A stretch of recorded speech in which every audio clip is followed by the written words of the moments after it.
to launch in a place called Tiruvallur.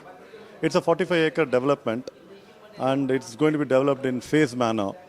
We are going to come out with independent houses, semi-independent houses, and apartments. The first phase is going to be independent houses, where it's going to be 2-bedroom, 2.5-bedroom, and a 3-bedroom independent houses, which are all do-play houses. So where we call themselves own your land and own your terrace. So these are expandable homes for future. The family can always build one room on a rooftop, provided they get government permissions. So we have taken care of all the necessary amenities required for this particular project in terms of STPs, in terms of underground drainage system, centralized water system, so that we can retain the quality of the water supply, quality in the earth, dig in borewells more scientific way, receive in water and centralized supply to homes, and give them an uninterrupted water supply, because the particular land has got plenty of water, provided we do recharging in terms of rainwater harvesting.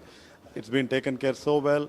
The entire project has got a good amount of rainwater harvesting, which we are very proud, and that's our policy and philosophy of the company also, to see that always the project is self-sufficient in terms of water. We are eagerly looking at the possibility of providing uninterrupted power supply in terms of windmill, in terms of solar inverters, which we are deeply studying into the pros and cons of it. Once we are successful, we will definitely bring in that also. At a small marginal extra cost, one can get an uninterrupted power supply at home.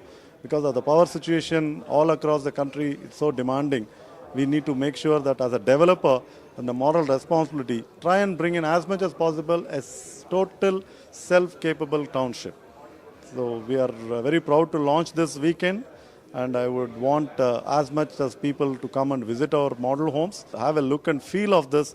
We are very proud of the quality of the project, and I'm sure that people coming over there will also do like that.